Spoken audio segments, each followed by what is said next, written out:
Hello, founders. I'm super excited to have this conversation with Greg Welch.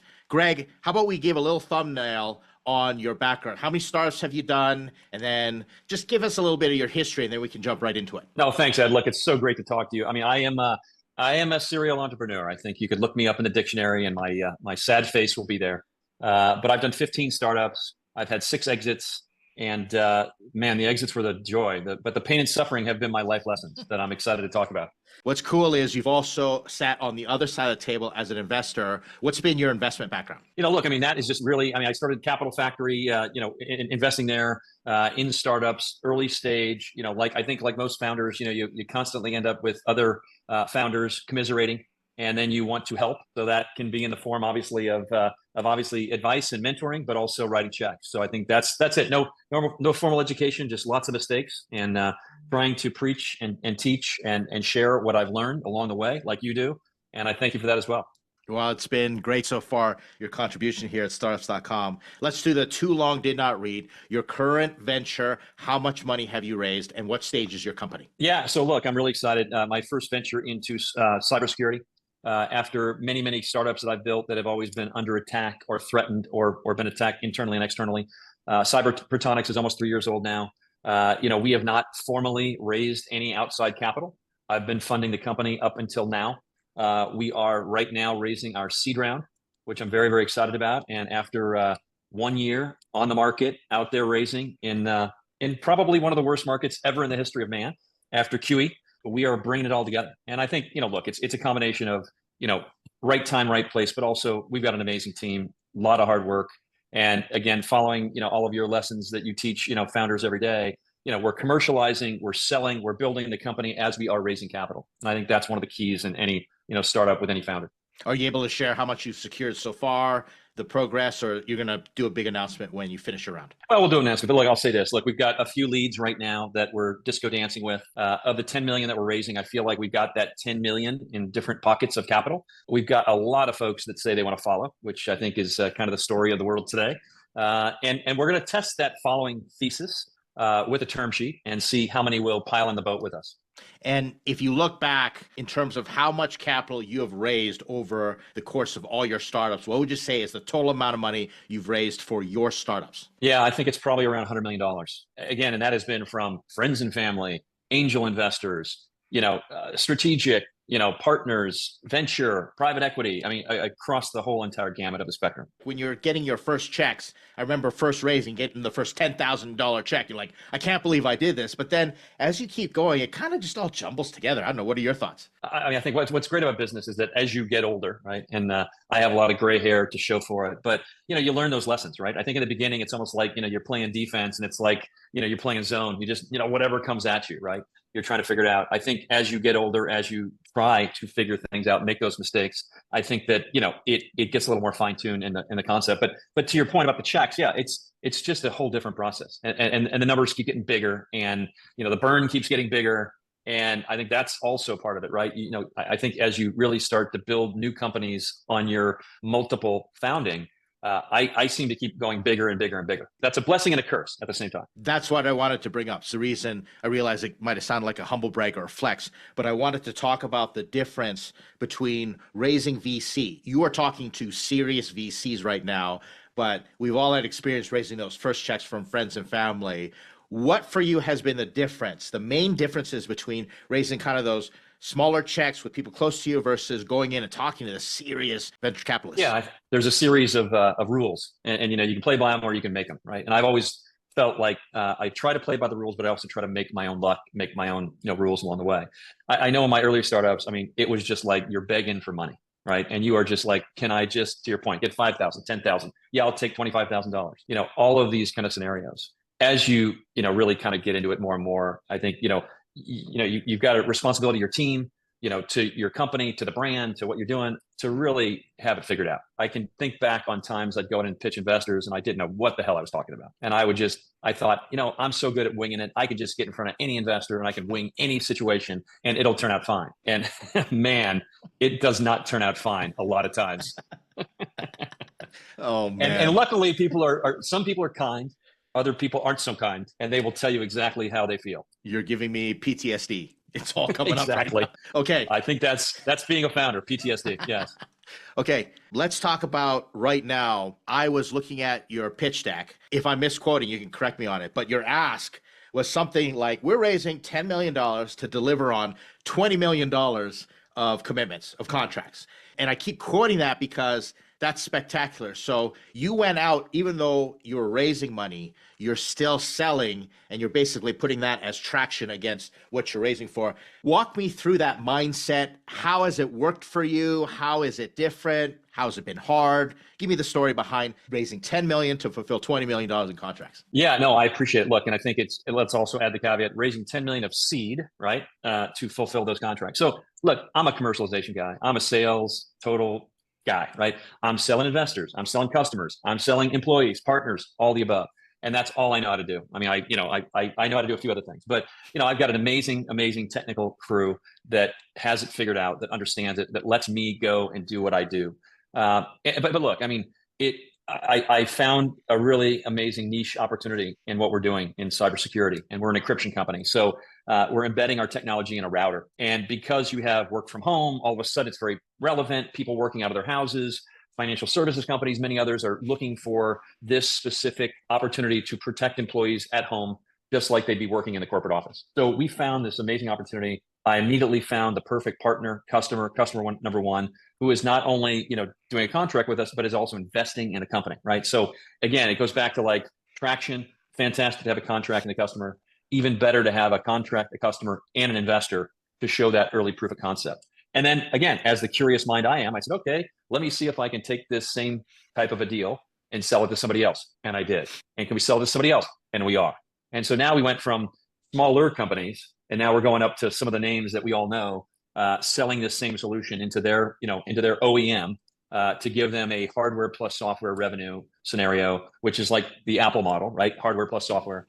And they all get it. It's the right place, the right time, the right fit. And we're getting amazing uptick in traction. Let me summarize the principle here, because this is so worth talking about. Correct me if I'm wrong, but you decided to start your startup based upon the ability to sell an opportunity versus, hey, I've got an idea. I'm just going to start creating a solution, and let me find out if I can shoehorn it somewhere where people have the problem. I'm going to try and start to sell. You started with a commercialization, a sales opportunity. Yes, that's right. And look, I mean, again, that's where I'm very comfortable, right?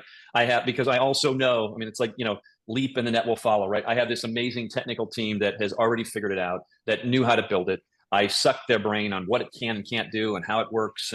And then I just went and found where we can put it in. And all of a sudden, there was this massive opportunity. And this is phase one, about a $200 million opportunity for us right now. We got 20 million of contracts signed to that. Got about another 60 or $70 million of contracts annually that we're working on right now, like to get to a yes. And I only say that because, again, you got to just run as fast and hard as you can. And you got to, make things happen. I think part of it too is I've got a track record.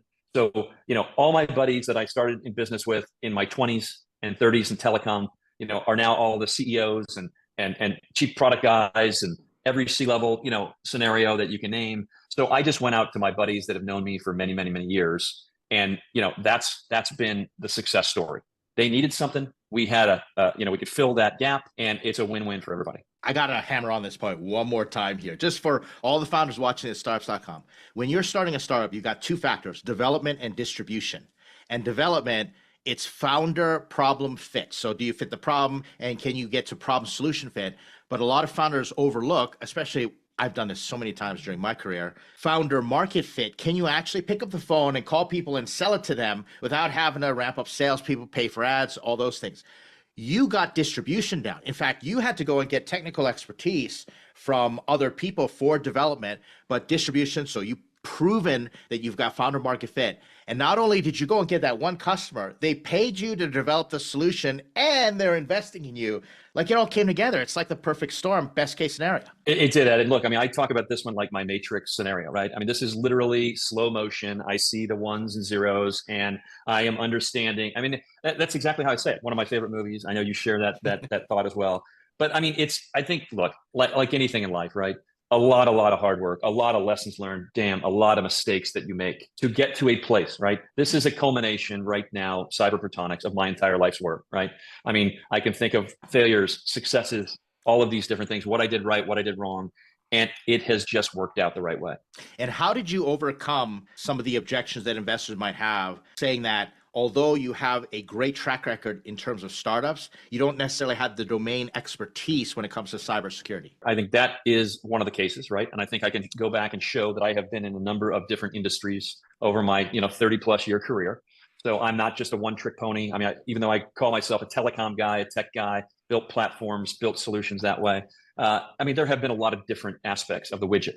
So that's one aspect of it, right? I think it's my ability to commercialize, close deals, and tell a story, right? That really is what gets me there. But look, I mean, you bring up a really good point, right? I mean, when we started raising, a year ago, I mean, we didn't have the right messaging. I didn't understand cybersecurity enough, right? I was not the domain expert that came out of one of these big companies that we see, they're public, that have gone public, that are worth, tens of or hundreds of billions of dollars. I had to learn it. I had to learn it. And I think actually, look, I think part of that for me, for my story, right? I think that was an advantage, right? Because I wasn't locked into preconceived notions. I wasn't kind of preaching or taking the same step that other people were, and I had to learn it the hard way. So that I feel like it helped me, or at least I'm saying that to feel better about myself.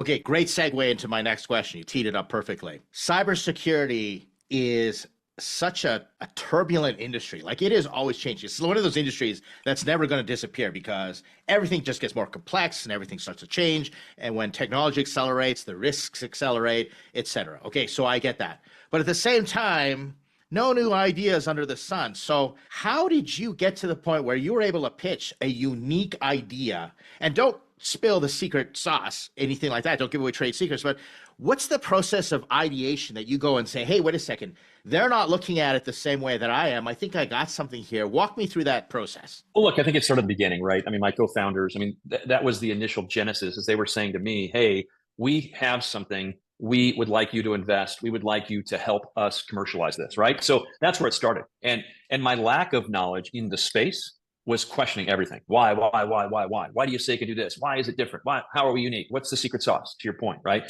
And then I kept saying, it sounds too good to be true, right? Because I think that's also, like, I've learned that. I mean, I think to be a founder, to be a startup guy, right? I use this term, and it might have been a term that was, kind of said about Elon Musk. I mean, you almost have to be psychologically an optimist, or maybe it's not psychologically, but you have to be so steadfast on being an optimist and succeeding, right? That no one can knock you down, right? And I think that was part of it too. Is that in the beginning it was kind of like I'm trying to understand, and then as I kept sharing it, talking to people, explaining it, and again, everyone was doubting it. I found the answers to explain it in a way that they could understand it. And then we found a niche, and then it was different. And, I always talk about, how, I was at RSA last week in San Francisco, the big cybersecurity show, right? And half the companies in Moscone are telling you to build big walls, right? Build a big wall, build a big wall. The other half are saying, monitor the network, monitor the threat vector, look at, and those are all fantastic things. But I go back to saying, okay, wait a minute, we're encryption, right? We're saying all those things are really important, but we believe that at its core, infancy, you should encrypt your data. So I have a saying that I use all the time, which is, we take your diamonds, your data, and we turn it into coal. And even if the bad guys get the coal, they cannot extract the value of the diamond. We've seen all these hacks, AT&T, 50 million user records. I mean, all of these things, records, data, HIPAA compliance out the window, data out there. And what our belief is if your diamonds are coal, the bad guys get it, it doesn't matter. It's actually been a really long process to get to that statement, to that place, to, explaining it, sharing it, showing it, because, like you said, cyber is huge. And I think that, when you think about the encryption methodology today, I mean, AES has been around for 50 years. That's the, literally kind of the core, that is the industry standard. And AES 256, which is the current encryption standard of NIST, is literally 23 years old. And then I kept thinking, well, look, my iPhone, how old is that? How old is your laptop? How old is your television? I mean, nothing's 23 years old in technology. So how is that still the standard we've been using? I would say it goes from psychological to pathological. Pathological. Yeah. Yes. You have to be a pathological optimist. Yeah, that's how you have to be crazy. But I love what you did there, because you were able to put out a contrarian idea and say, all right, everybody's saying you got your diamond, which is your data, and then you put the wall around it. That's what some people say. And then other people say monitor it. Let's put a whole bunch of sensors around it, laser triggers, etc. And that's cybersecurity. But you went and said, hey, we're going to tell you a contrarian method. And it gets people going, oh, that's a unique and novel insight. So you went and explored that with your team, and then poof, everything kind of came together. Well, and look, and I'll tell you a real life example, right? In one of my companies, in one of my telecom companies, we fired our CTO for cause. HR fired the CTO, exit interview. He's telling me I'd never do anything to hurt the company. And literally, I'm in the office at 11 o'clock on a Sunday night. This is many years ago when we had a Netopia router. And everything's slowed down, and I'm like, what the heck's going on? I go in the server room, and the router's like, zzz, and I'm not the tech guy, right? I didn't know what it meant, but I was like, what in the heck? It's Sunday night, 11 o'clock at night. No one is here in this big office, and I unplugged it. And the next morning, my IT guys came in, and they said, hey, somebody hacked us. They stole all the data, and they were basically, the way they explained it to me, and then we got the FBI involved as well, is that the hacker was basically erasing every single file subset in our entire cloud, or at the time it was on the router in the server, erasing it. So we would have come in Monday morning and everything would have been gone. Anyway, long story short, I called the FBI, the high-tech crime force. They arrested this person, which was my ex-CTO that we fired. All I'm saying is, look, you can build that wall, but the criminal might be behind the wall already. I mean, they might be inside. I mean, like it's like, and so I just say that, and like, again, like I said, these are the experiences of life, right? That you think about when you're telling the story, you're trying to figure out what, why, how, where. And I think, to your point, look, I mean,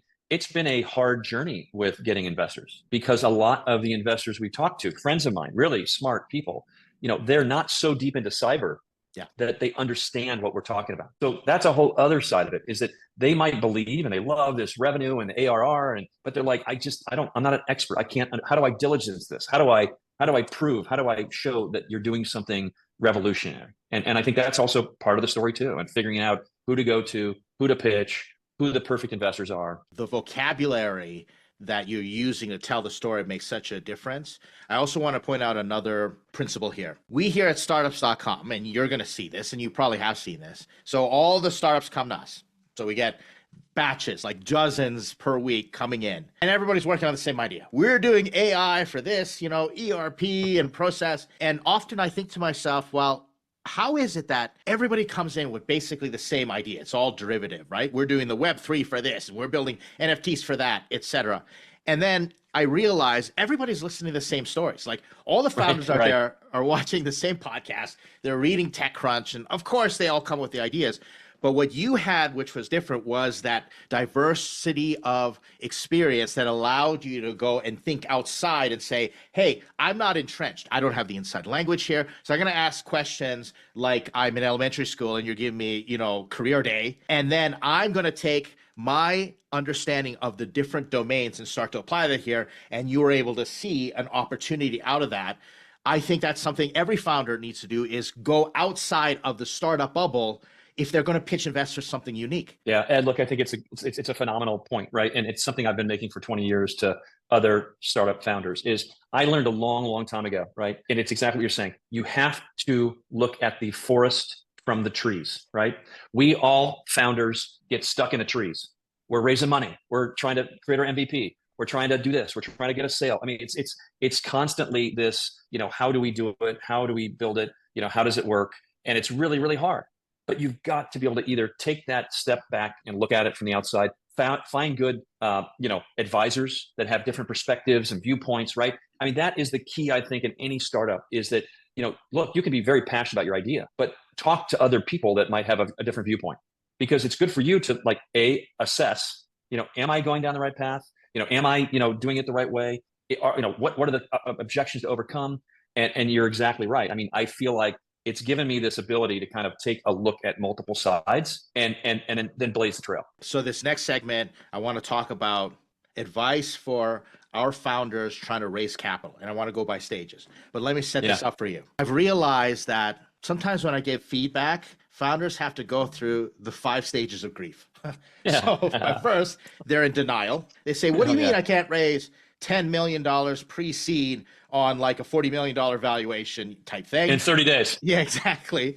And so when I start to explain to them the state of the market, and I believe I'm trying to be as diplomatic, but they get angry, right? So first it's denial. No, you don't know what you're talking about. I know what I'm talking about. Then they get angry, and then they start bargaining, and then they get depressed. And then maybe if they stick around long enough, they get to the acceptance part, and then they can start to apply the reality of what's going on. So what I want to do is I want to talk about the different stages of funding, give advice, but I'd like you to give, because I'm pretty sure everyone's sick and tired of hearing me like beat the drum on it. Give us the reality of how hard it is, but then also give the founders some hope in terms of here's what you can do to increase your chances of success. So let's start with pre-seed. Founder trying to raise pre-seed. I'll just really quick blanket this statement too, right? As we said, I've done this a bunch of times and I've gone through a lot of cycles. This is the hardest time I've ever found to raise capital. I'm not saying it should be easier. I mean, I guess in my mind, I feel like the more you do it, the easier it gets. But I think like anything in tech, especially, you're reinventing, you're constantly reinventing and changing. So look, pre-seed, I mean, it's one of those things where look, nobody's going to write you a check that you don't know. I mean, I kind of think of it that way, right? I mean, if you're in that just infancy of an idea stage, I mean, the rich uncle, you know, whatever it is, I mean, that's the person, you know, or look, I mean, I have a lot of friends that, you know, they've taken a mortgage out of their house because they believe so much, or they've done this, or they've done it, but it's not just going to fall from the skies, right? And I think that is one of the hardest stages on the planet to, you know, you're in this concept phase. So you better either surround yourself with, you know, this team that's done it multiple times. There's got to be some story that goes so above and beyond that gets people to want to write a check for you. Mm-hmm. Yeah, the amount that you de-risk increases based upon the distance, the psychological distance, the relational distance that investor might be from you. So if you've got, let's say, your grandma who just happened to just liquidate everything and sitting on a mountain of cash, who's going to leave it to you anyway, say, here's a check for 50K, go do your dreams. I barely understand what you're doing. What's a founder? But sure, go for it, right? Here you go. Yes. And then, but if you go and you want to talk to, let's say, then an associate or an angel or a VC, you are going to, at the pre-seed stage, have to de-risk it, maybe not necessarily having built the product, but having team, background, domain expertise, lots of validation, maybe a whole waiting list of customers that's growing by 10% week over week. It's proportional to that distance from you, that relationship is. Exactly. And look, I also think, I mean, you know, again, talking about right now, 2024, right? You know, it is a very different market than it was 2 years ago, 5 years ago, right? It's also the timing, right? I mean, we watched, obviously, in 21, 22, 20, a lot of these A round, B round guys that came down into seed, right? Because they knew if we don't get in early, we're not going to be able to get into the A, right? We're not going to be leading. We might be following, and that's not quite where we're going to be. So you watched all these guys get into that stage, right? So all of your market was driven down. You know, again, A's went to C, right? And then we all know what happened with valuations and just all these craziness, right? It's actually turned to the opposite now, right? So seed, in my opinion, and I say this because I'm in seed, right? I mean, seed, they want to see $1 million, $2 million, you know, more of ARR, right? Yeah. That in my mind is not the definition of seed that I knew it to be, right? I mean, it's really like, you know, so I think that's also a really, really big aspect of fundraising in today's marketplace is that it's harder. And you're right, you've got to de-risk it more for the investor.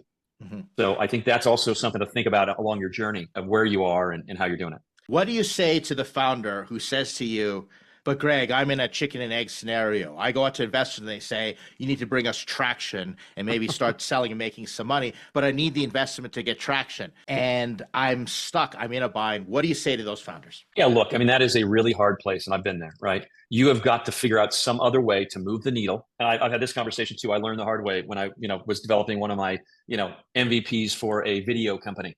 And we spent $1 million, with engineering to build the MVP. And then we had no virality in the app whatsoever after we launched it, right? And I was like, what happened? And I realized, I'm just saying this as an example, I learned that we could have basically wireframed or created screenshots of every screen and walked people through the journey before we ever spent $1 of engineering money, right? And I'm not saying don't spend money for engineers. It's amazing. But like, don't spend money you don't have on something you haven't proven out, right? So it's like there are ways to get user input, feedback, understand where your product is way before you have to spend those big dollars. And so I think that it just becomes a scenario where you just have to be more creative now, right? I mean, you're not going to get the pot of gold thrown at you. You're not just going to be able to go out and develop your MVP, maybe, I mean, unless you've got it all dialed in and again, have a true story of traction and how you get from A to B to C. So you have to just figure it out. So I'm a big believer, and again, talking to a lot of other startup founders, I always do. It's like, look, every single day, what can move the needle? Every single day, whether it's a wait list for a product, if you're, an app or consumer facing, it's some traction, feedback, a potential sale. I mean, you can do something every day to de-risk or increase your value on a daily basis. That's just my fundamental of building anything, but I think it's even more important now. Get creative. It shows the type of founder that you are, where at pre-seed, you're really investing in the founders. You're not investing in the thing or the company. It's the founders, because it's going to be super hard, and founders are going to change their minds and have to pivot a lot anyway. So yeah, it's just exactly. reality. Okay, so let's talk about seed. Other than, all right, everyone needs to be prepared that what used to be seed is long gone, and pretty much be thinking Series A metrics to even start entertaining conversation with seed. Other than that, the goalpost moving. What other advice do you have for founders who are saying, can I raise a seed? Am I at the right spot?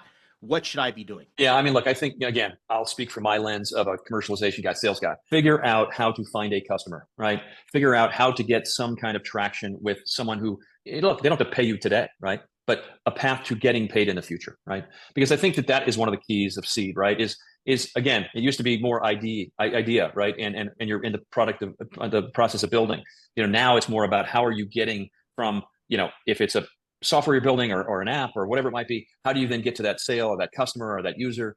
I think that's what you really need to be thinking through in the seed round, is who's going to buy it? What's the model? And again, more along the almost A round thinking, right? Where it's how are we commercializing this? Yeah. How it's truly that path. You got to get from idea and development to actual, how are you going to then commercialize that sale, or who's going to use it?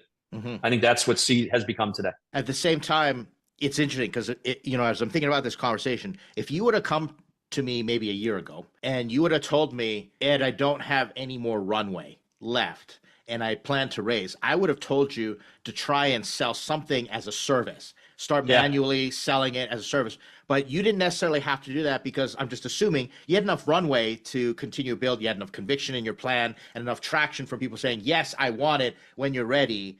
Am I correct? Or how do I do in terms of assessing the way you made that decision? Yeah, exactly. Because look, I've also got a team of people that, everyone is throwing in and working together on this startup, right? A lot of the people in the team, we've done multiple startups together. So everybody's worked together. We all know each other's strengths. We all know blind spots. We all know how to collaborate and work together. And I think, look, I'm very, very lucky. I'm very thankful for the team that, it's a lot of fun. It's a lot of hard work, but it has helped us get way down, the field where others, I would not suggest that this is the way you build it.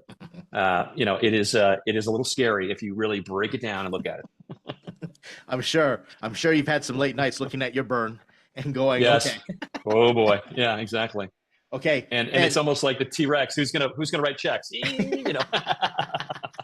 That's awesome. How did you find your investors? All the different ways, because you're out there voraciously pounding the pavement. Look, it's every way, right? And I mean, I love watching your content. And I mean, look, it's stalking investors on LinkedIn. It's Crunchbase. It's, calling every friend it's working it every single way you do it.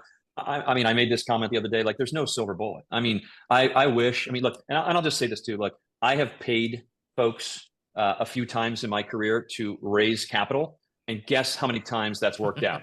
Donut, never, nada. That's my track record too. Right. No, it's zero, right? And look, I'm sure as you scale, and I'm not knocking investment banks down the road and all this kind of stuff, but look, that's really the startup and the founder journey. It is trying to figure out how to tell your story. And I think I'm a little preconceived because I'm a sales guy. So I'm trying to sell you. If you're not a buyer, I'm going to say, no problem, but can you introduce me to 2 other customers at all? That's just every part of my DNA. I don't have a problem with no, but I really have a problem with no if you're not going to help me get somewhere else, right? It's a constant journey of how you're following it up, following it through. I think LinkedIn is a phenomenal tool, but I haven't converted much there, except I'll say on this one, actually, there's 2 amazing stories that I had one person cold reach to me which has become a really interesting story. And I had somebody that I've been stalking for over a year that has turned also now. And so I think it's like anything, again, you just have to constantly iterate. And even if it's not working, you got to keep going. Hmm. Yeah. If you invest enough, I think eventually you'll start to yield, but you're playing the long game. I definitely say over my career, I went from cold call like crazy to now a good degree of inbound, and I got enough of a referral network, which is nice, Yeah. which is fantastic. It's how I approach it. I'm a big fan of Marc Cuban, right? And Marc talks constantly about how he'll take pitches over email and how he's so, in tune. He'll follow up, he'll respond. I have not, I've met Marc a few times. I have not cold emailed him, but now I might do that tonight. We'll see. That's great. So for the founders out there, here's what I say. Places like Startups.com are the things that we do. We help set you up to optimize for the best chance of probability for your raise. But we can't do that for you. If I promise you, oh yeah, I can go raise you $5 million, give me a piece of it, or pay me, 40 grand type thing, that's just flat out predatorial. And I've seen this way too many times, and I've been caught in it. Like I've had people come to me and say, and I think that you need to raise capital. I know you're bootstrapping, but if you pay us a certain amount of money, you need capital because competition is going to come gobble you up, et cetera. And I've fallen for it, and I've wasted a lot of money on people saying, I can get you the money, but I've always invested in people who can help prepare me to go get the money. What are your thoughts on that? Yeah, look, I 100% agree, right? I've had this exact same stories as you. And I would add to that, not only the people that want to, you to pay them for raising or making introductions or whatever it might be. Look, I am not a big fan of these trade shows, panels, events where you have to pay a lot of money as a startup to go meet investors. I have paid for some of those in my past lives and gotten there and couldn't find any investors. Mm-hmm. So I just say, like, look, it goes back to common sense, right? I mean, nothing is free. Nothing is easy. You just have to do the work. And I agree. So, I mean, you just have to realize that your job as a founder is to go and find investors, just like you have to go and find customers. It's exactly that same mindset to go out and prep and figure out, who do I know? How do I get there? How can I get an introduction? You have to be super nice and really, kiss a lot of babies. And we always joke and talk about kissing the frogs. That's what it constantly is. It's constantly kissing frogs, because I'll take a meeting with any investor that is qualified, because again, even if I know for a fact that they are not the right investor for me, I am going to ask them who else they know in this space, or hearing my story now, how, who do you know, and can you make that introduction? You bring up a really good point. I think it's worth belaboring just for a little bit. Those places that turn helping founders connect with investors into a business, their business model, their product is not actually helping you connect and get the money. It's their product is getting you there, right? And I had an investor reach out to me on LinkedIn, funny enough, and he said, how's the investment environment in your local area? And I said, I don't participate. And we were just kind of discussing. And the reason I don't participate, and just think of it, this is what I want founders to empathize with. If I'm an investor, why would I want to show up to a place to be pitched by hundreds of founders that could pay to get in, no matter what their idea was? There's no filter. There's no bottleneck to make sure I'm getting quality. Why would I show up to that? It's like going to a networking event and standing in line to go talk to the person at the bar and waiting for your shot. No, go find out where the after party is, where they're actually hanging out, the other gathering, where they play poker or the cigar room or different things. I used to do this in Miami when I was a creative director for a music label. We did all the deals outside of the main event. And that's the reason I don't think founders should be participating in those big publicity, media driven events. No, you're right. Look, and even going even a step further into it, look, before I ever, will think about even, getting a booth at a trade show or showing up at an event. I mean, I'm going to go walk the floor. I'm going to go see what it's about. I mean, you got to do your reconnaissance, right? I mean, you have to go and understand, right? Why would you go spend a bunch of money, when you don't know what you're spending it on? You don't know the angles. You don't understand the real opportunities, right? I've had some of the greatest successes in my life, sponsoring the $1 million party, and I paid $10,000, but I got my name as big as the $1 million sponsor, right? And I just said, I'm not bragging, but I'm saying it's just being scrappy. Mm-hmm. It's like just figuring it out. And I think that is really part of the founder journey, is like just that. It's figuring it out. Nothing is going to land on your lap. If it sounds too good to be true, it is. I mean, I don't like to say all these things because I am that eternal optimist as well. But look, you got to figure out how to, make lemonade out of rocks. I mean, that's what being a founder is. Totally. All right. I got two more questions here. The first question is a little selfish. because you talk about can't see the forest from the trees. You're new here at Startups.com. You've already made a splash and you've contributed.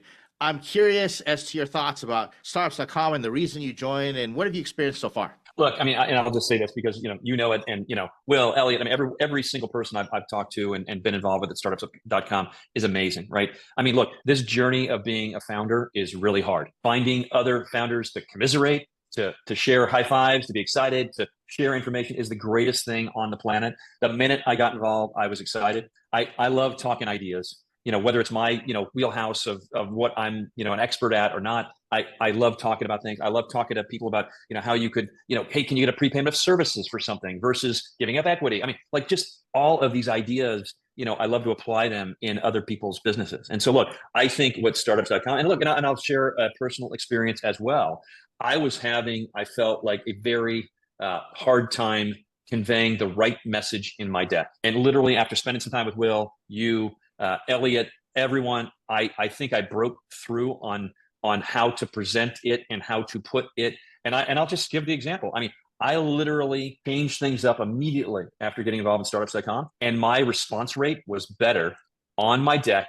And it's not, I mean, I'll say cold outreach, right? But somebody I was introduced to, and having a first, give them a teaser, right? I was sending a 25-page deck, and that wasn't the right thing to do. I totally drove it down. So look, I'll just say this. I've done multiple startups. I've raised multiple rounds of capital, and you still make those mistakes. I think that one of the hardest things for a founder is the pitch deck. And I know Will goes into it and you go into it as well, because we're so close to it. It is not a document that we should have full control of as a founder because you are way too close, right? You know it, you believe it, you can't see the forest from the trees. Yeah. So I love the advice of share it. And I love Will's point about you're creating a billboard, not a marketing piece, right? It's like less is more. I mean, all these things we already know, but that is what, when I came into the community, I immediately got that. I was able to fine tune what I was doing and saying, and it helped me immensely. So I am grateful. And as I said to everyone on the team, I want to help. I'm involved. I want to get involved. I want to be involved. I'm passionate. I have had the wonderful opportunity to not have to work after a few exits, and I go insane after a short period of time, and I'm always looking for what's next. So I love building companies, period. I love helping other mentors. I love mentoring. I love helping. I want to create, collaborate, and help. That's the pathology that we all have. So kudos to you. Thank you so much. You've been so generous up to this point in time. Last question. Thank you for indulging me on my selfish question there. You know the types of founders that we've got. The majority are pre-seed, pre-revenue. A lot of them are pre-product or just building an MVP. If you had to give one piece of advice that's just going to endure as far as value, haunt them with value from listening to this, what would you say to them? Yeah, look, and I would go, immerse yourself in Startups.com. I mean, I've now already referred a bunch of people, right?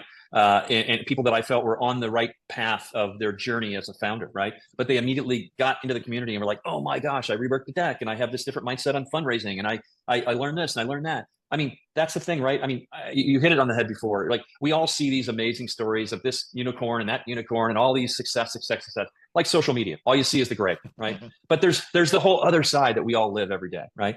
And you got to get up and you got to keep going. And I think this community, and what I would say as my advice, is just immerse yourself.